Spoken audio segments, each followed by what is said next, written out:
श्री कृष्ण उस रात के बाद पीपल के नीचे उस रूप में कभी प्रकट नहीं हुए, क्योंकि अब उन्हें बाहर प्रकट होने की आवश्यकता ही नहीं थी। वे अब धीरज की आंखों की चमक में, उसकी वाणी के विश्वास में और उसके हर निस्वार्थ कर्म में प्रकट होते हैं। धीरज ने यह जान लिया था कि भगवान कोई बाहरी शक्ति नहीं, बल्कि हमारे भीतर का वह अटूट विश्वास है जो हमें हर तूफान से निकालकर किनारे लगा देता है। उसकी कहानी आज भी वृंदा खेरा में सुनाई जाती है, एक प्रमाण के रूप में कि जब इंसान कर्म की पतवार थामता है तो जीवन की नाव का सारथी स्वयं ईश्वर बन जाता है। इतिहास केवल राजाओं और युद्धों की गाथा नहीं है। इतिहास हर उस साधारण इंसान की कहानी है जो असाधारण परिस्थितियों से लड़कर बाहर निकलता है।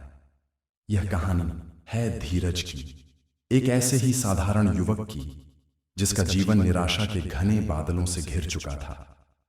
जब खेत सूख जाए, जब कर्ज का बोझ सांसें छीनने लगे और जब अपने ही साए से डर लगने लगे, तब इंसान के पास क्या बचता है? धीरज उस मोड़ पर खड़ा था जहां जीवन एक अंतहीन पीड़ा और मृत्यु एक आसान मुक्ति नजर आती है।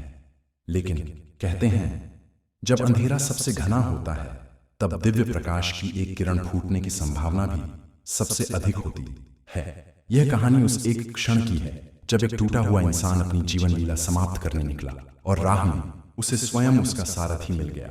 यह कथा है विश्वास की, कर्म की और उस अलौकिक संवाद की जिसने एक मरते हुए इंसान के भीतर अमर आत्मा को जगा दिया।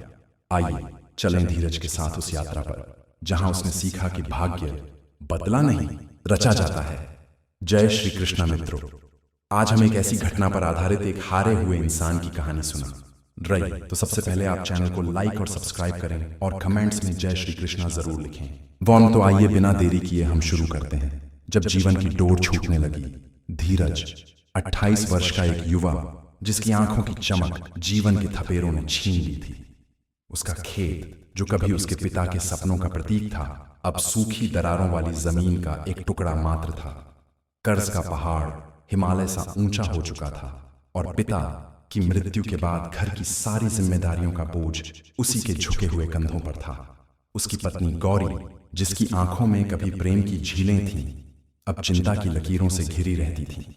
वह रोज उसे समझाती, स्वामी, कर्म की नाव पर भरोसा रखिए, भगवान किसी न किसी किनारे जरूर लगाएगा। लेकिन धीरज का हृदय अब टूट नहीं बल्कि बिखर चुका था। कर्ज देने वालों के अपमानजनक शब्द उसके कानों में पिघले हुए शीशे की तरह उतरते थे। बीमार मां की दवाइयों की खाली शीशियां उसे उसकी विफलता का एहसास कराती थीं और पेट की आग, वह आग अब उसके भीतर की हर आशा को जलाकर राख कर चुकी थी। एक रात जब चारों ओर घना अंधेरा था, धीरज के मन में भी एक अंतिम और भयानक निर्णय ने जन्म लिया। अब और नहीं, यह पीड़ा, यह अपमान, यह विफलता सब समाप्त कर दूंगा। पीपल के उस पुराने पैर पर जाकर आज इस जीवन की लीला समाप्त कर दूंगा। गांव के उत्तर में खेतों के पार एक विशाल और प्राचीन पीपल का पैर था। उसके नीचे वर्षों से कोई नहीं बैठता था। गांव में एक किंवदंती थी कि वहां श्री कृष्ण की परछाई दिखती है, पर केवल उन्हीं को जो जीवन की अंतिम सीढ़ी पर खड़े होते हैं, जहां मृत्यु और जीवन के बीच बस एक सांस का फासला रह जाता है। धीरज कांपते कदमों से उस पैर के नीचे पहुंचा। हवा में एक अजीब सी शांति और एक अनकही उदासी थी। उसने आंखें मूंदी, अपने बिखरे हुए परिवार को आखिरी बार याद किया और गले में रस्सी का फंदा डालने ही वाला था कि एक शांत, गहरी और मधुर आवाज उसके अंतर मन में गूंजी। धीरज, क्या तुम वास्तव में जीवन को छोड़ना चाहते हो या बस अपने दुखों से मुक्ति चाहते हो? धीरज चौंका। उसने घबराकर इधर उधर देखा। कोई नहीं था। यह उसका भ्रम था या? तभी पीपल के विशाल तने से एक मंद नीला प्रकाश फूटने लगा, जो धीरे धीरे एक सौम्य और दिव्य स्वरूप में बदल गया। वहां एक साधु खड़े थे, उनके होठों पर वही चिर परिचित मुस्कान, आंखों में ब्रह्मांड की गहराई और चेहरे पर एक ऐसी शांति जो किसी भी तूफान को थाम ले। धीरज अवाक रह गया। वह नतमस्तक हो गया। उसके शब्द जैसे गले में ही अटक गए। साधु ने अत्यंत प्रेम से कहा, कर्म करो धीरज, फल की चिंता मत करो। धीरज की डबडबाई आंखों से आंसुओं की धारा बह निकली। उसने टूटे हुए स्वर में पूछा, बाबा, मेरे कर्म मुझे कैसे बचा सकते हैं? जब मेरा भाग्य ही मेरा गला घोंट रहा हो। मैंने मेहनत में कोई कमी नहीं की, फिर भी मेरे हाथ खाली हैं। साधु मुस्कुराए। उनकी मुस्कान में सांत्वना और ज्ञान दोनों थे। वे बोले, भाग्य वह है जो तुम्हारे बीते हुए कर्मों का फल है, लेकिन तुम्हारा आज का कर्म तुम्हारे आने वाले कल का भाग्य रचता है। तुम अतीत के कैदी नहीं, भविष्य के निर्माता हो। धीरज। फिर उन्होंने अपना हाथ बढ़ाया और धीरज के गले से उस रस्सी को ऐसे निकाल दिया जैसे कोई मां अपने बच्चे के हाथ से कोई खतरनाक खिलौना ले लेती है। पहला दिन, निष्काम कर्म का पाठ। कृष्ण ने धीरज से कहा, यदि तुम अगले 7 दिन बिना किसी अपेक्षा के, बिना फल की चिंता किए, बस सही और सच्चे कर्म करते जाओ, तो मैं वचन देता हूं, तुम्हारा भाग्य स्वयं तुम्हारे सामने नतमस्तक होगा। धीरज ने निराशा से कहा, कैसे करूं प्रभु? मेरे पास तो कुछ भी नहीं है, न धन, न साधन, न शक्ति। बाबा ने नीचे जमीन की ओर इशारा किया, जहां सूखे पीपल के पत्ते बिखरे पड़े थे। उन्होंने कहा, इन पत्तों को देखो, ये गिरे हुए हैं, मृत हैं, पर यही कल मिट्टी में मिलकर नए जीवन का आधार बनेंगे। जाओ, इन सूखे पत्तों को उठाओ और गांव के हर घर में एक एक पत्ता देकर कहो, यह जीवन का प्रतीक है। जो गिरता है वह फिर से जन्म लेने के लिए ही गिरता है। धीरज को यह अजीब लगा, पर बाबा का आदेश था। जब वह गांव में सूखे पत्ते लेकर पहुंचा तो लोग हंसे। किसी ने ताना मारा, धीरज तो पागल हो गया, अब पत्ते बांटकर पेट भरेगा। लेकिन धीरज ने उनकी बातों पर ध्यान नहीं दिया। उसने कर्म करो, फल की चिंता मत करो को अपने मन का मंत्र बना लिया। उसने एक बूढ़ी अकेली औरत के दरवाजे पर दस्तक दी और एक पत्ता देते हुए कृष्ण के शब्द दोहराए। उस बूढ़ी मां की झुर्रियों वाली आंखों में आंसू आ गए। वह मुस्कुराई और बोली, बेटा, आज तक किसी ने मुझे कुछ नहीं दिया। इस पत्ते के साथ तूने जो सम्मान दिया है वह मेरे लिए सोने चांदी से भी अमूल्य है। जा, भगवान तेरा भला करेगा। उस एक आशीर्वाद ने धीरज के भीतर आशा का पहला दिया जलाया।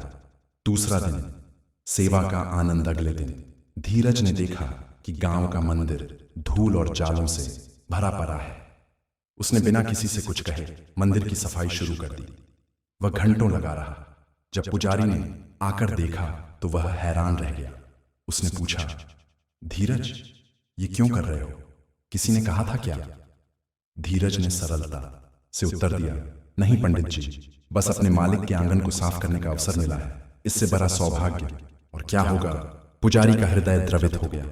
उन्होंने कहा, कल से आ जाना, मंदिर में भोग बनाने में मदद चाहिए।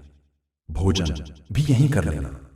तीसरा दिन, अवसर का आगमन। भोग बनाते और बांटते हुए धीरज को एक अजीब सा आनंद मिल रहा था। वह हर काम में अपनी पूरी आत्मा उंडेल रहा था। उसी दिन एक धनी व्यापारी गांव के मंदिर में दर्शन करने आया। उसने देखा कि एक युवक पूरे मन और श्रद्धा से सेवा कर रहा है।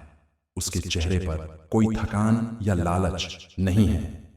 व्यापारी ने धीरज को बुलाया और पूछा, किसी काम की तलाश है? धीरज बोला, मैं तो सिर्फ सेवा कर रहा हूं सेठ जी। व्यापारी उसकी ईमानदारी से और भी प्रभावित हुआ।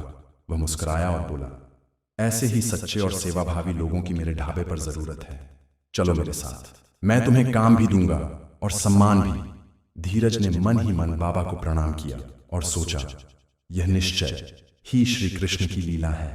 चौथा दिन, मां का आशीर्वाद। उस दिन जब धीरज अपनी पहली तनख्वाह से मां के लिए दवाइयां और मिठाई लेकर घर पहुंचा तो मां की आंखें भर आईं। उसने मिठाई का एक टुकड़ा उठाया और धीरज के सिर पर हाथ रखकर बोली, बेटा, आज पहली बार लग रहा है कि तुम्हारे भीतर कोई दिव्यता जाग गई है। ये मिठाई नहीं, ये तुम्हारा जीता हुआ विश्वास है। धीरज मुस्कुराया, लेकिन उसने किसी को नहीं बताया कि हर रात जब दुनिया सो जाती है तब पीपल के नीचे एक बाबा उसे फिर से मिलने आते हैं। उसे जीवन के नए पाठ सिखाते हैं। पांचवां और छठा दिन, स्वधर्म की पहचान। धीरज अब केवल अपने काम तक सीमित नहीं था। वह गांव में हर किसी की मदद करता। वह अनपढ़ बच्चों को पेड़ के नीचे अक्षर ज्ञान कराता। असहाय बुजुर्गों के खेतों में बिना मजदूरी के काम करता। गांव वाले जो उसे पागल कहते थे अब उसे धीरज, भैया या जागा हुआ आत्मा कहने लगे थे। उसका निस्वार्थ भाव गांव के लिए एक प्रेरणा बन गया और तब पंचायत की बैठक में सरपंच ने निर्णय लिया, इस साल का आदर्श ग्रामीण सम्मान धीरज को दिया जाएगा। उसने हमें सिखाया है कि इंसानियत से बड़ा कोई धर्म नहीं। 7वां दिन, प्रेम की वापसी और प्रभु से संवाद। गौरी, जो अपने माता पिता के दबाव में मायके चली गई थी, एक पत्र भेजती है। प्रिय धीरज, मां ने बताया कि तुम अब वो धीरज नहीं रहे जिसे मैं छोड़कर आई थी। तुम बदल गए हो, तुम्हारे भीतर कोई प्रकाश जागा है। यदि तुमने जीवन को चुन लिया है तो मैं भी उस जीवन को तुम्हारे साथ फिर से जीना चाहती हूँ। मैं लौट आ रही हूँ। धीरज की आंखों से खुशी के आंसू छलक पड़े। वह द्वार कर पीपल के नीचे गया, जमीन पर बैठ गया और आकाश की ओर देखकर बोला, हे मेरे प्रभु, आपने जो कहा था वह अक्षरशः सत्य सिद्ध हुआ। मैंने केवल कर्म किया और आपने मेरा सब कुछ बदल दिया। उस रात पीपल के नीचे का प्रकाश पहले से भी अधिक तेजस्वी था। श्री कृष्ण प्रकट हुए। उनकी मुस्कान में असीम वात्सल्य था। धीरज ने हाथ जोड़े और एक बच्चे की तरह कहा, प्रभु, अब मुझे छोड़कर कभी मत जाना। कृष्ण ने उसके सिर पर हाथ रखा और बोले, मैं कभी कहीं नहीं जाता धीरज। मैं तो हर कण में हूं, हर सांस में हूं। बस जो अपनी भौतिक आंखों से मुझे ढूंढते हैं वो मुझे खो देते हैं। तुमने अपनी आत्मा की आंखें खोल ली हैं। अब मैं हर कर्म में, हर निर्णय में, हर धड़कन में तुम्हारे साथ हूं। धीरे धीरे वह प्रकाश धीरज के हृदय में ही विलीन हो गया। धीरज आज भी वृंदाखेरा गांव में रहता है। उसका कर्ज चुक गया है, खेत फिर से लहलहा रहे हैं और उसका घर प्रेम और शांति से भरा है। पर अब वह केवल एक किसान नहीं है, वह किसानों को गीता का व्यावहारिक ज्ञान सिखाता है। वह अपने जीवन का उदाहरण देकर उन्हें बताता है, भाइयों, जब जीवन की डोर हाथ से छूटने लगे, जब हर रास्ता बंद दिखे, तो घबराना मत। बस श्री कृष्ण की एक बात थाम लेना, अपना कर्म पूरी ईमानदारी और निष्ठा से करते जाओ। फल की चिंता उस पर छोड़ दो। वह सही समय पर सही रूप में तुम्हारी सोच से भी बढ़कर तुम्हें देगा, क्योंकि वह केवल देता नहीं, वह बनाता है तुम्हें, तुम्हारे भाग्य को, तुम्हारे जीवन को। श्री कृष्ण उस रात के बाद पीपल के नीचे उस रूप में कभी प्रकट नहीं हुए, क्योंकि अब उन्हें बाहर प्रकट होने की आवश्यकता ही नहीं थी। वे अब